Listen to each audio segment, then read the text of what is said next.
Bonjour à toutes et à tous, bienvenue sur FC Rap. Au sommaire aujourd'hui, nous allons parler du Paris Saint-Germain et du Red Bull Leipzig qui s'affrontent en demi-finale de cette Ligue des Champions. Nous allons évidemment commencer par parler de la délivrance du Paris Saint-Germain dans le match face à l'Atalanta. Nous parlerons de la clé du jeu parisien. Nous parlerons ensuite de l'Atalanta qui était si proche d'un exploit. Ensuite, nous parlerons de ce qui nous attend dans ce match entre le Paris Saint-Germain et le Red Bull Leipzig. Et enfin, nous ferons nos pronostics pour ce match. Bonjour à toutes et à tous, bienvenue sur FC Rap. Paris est en demi. Au terme d'un match fou, les Parisiens s'imposent 2-1 face à l'Atalanta. Les Bergamasques ont pourtant mené 1-0 grâce à Pasalic au terme d'une première période équilibrée. Le deuxième acte était plutôt pauvre, mais nous a donné 5 minutes de folie grâce à 2 buts en 3 minutes. D'abord par Marquinhos, puis le coup de grâce par Choupo-Moting. Choupo-Moting continue avec le centre à venir, la récupération de balle, la frappe devant le but et l'égalisation. Oui, l'égalisation à la 90e minute, signé Marquinhos.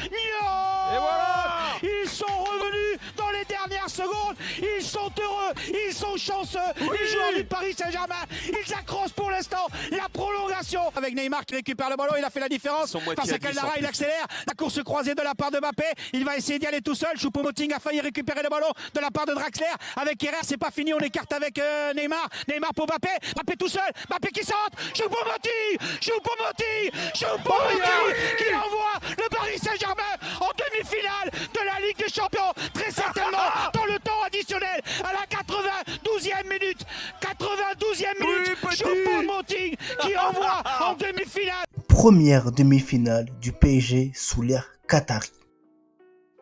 La clé du jeu parisien. Kylian Mbappé, évidemment, sa rentrée a redistribué les cartes et l'Atalanta a constamment été mise en danger sur chacune de ses prises de balle. C'est d'ailleurs lui qui fait la passe décisive pour le but de Choupo-Moting. Neymar a été le meilleur parisien du match, ne cessant de provoquer et de créer des occasions. Mais il n'a pas été aidé offensivement en ratant également 2 grosses occasions. L'arrière-garde parisienne a tenu toutes ses promesses et a fait un match de grande qualité en muselant bien Zapata. L'Atalanta si proche de l'exploit. Que c'est dur pour la DA, tout s'est joué en 5 minutes. Après une première mi-temps à niveau égal, elle n'a fait que reculer en seconde période et a fini par céder. L'absence d'Ilicic se sera fait sentir. Leur faille aura pourtant été leur point fort de la saison, le marquage individuel. La défense n'a eu de cesse de se faire prendre dans le dos, voilà pourquoi l'entrée de Mbappé a tout changé.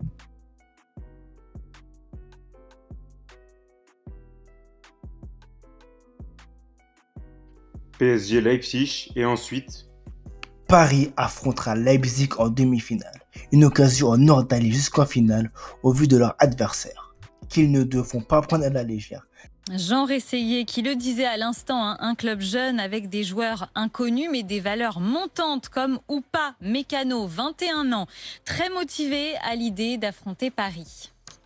On s'est tous dit avant le match que c'était qu'un match et qu'il fallait qu'on le fasse, on l'a fait, on est tous très contents. Et maintenant on va en demi-finale. Le Paris Saint-Germain c'est le plus grand club de France, ça on le sait. On s'attend à un gros match. Ils ont des bons joueurs offensifs, même défensivement aussi. On s'attend à un gros match et on va essayer de tout donner pour aller chercher la victoire. Les Allemands ont sorti de l'Atlético et Paris s'est pris un réel avertissement face à l'Atalanta. Il sera donc intéressant de voir comment vont évoluer les Parisiens avec le retour de Di Maria et quelle sera leur réaction.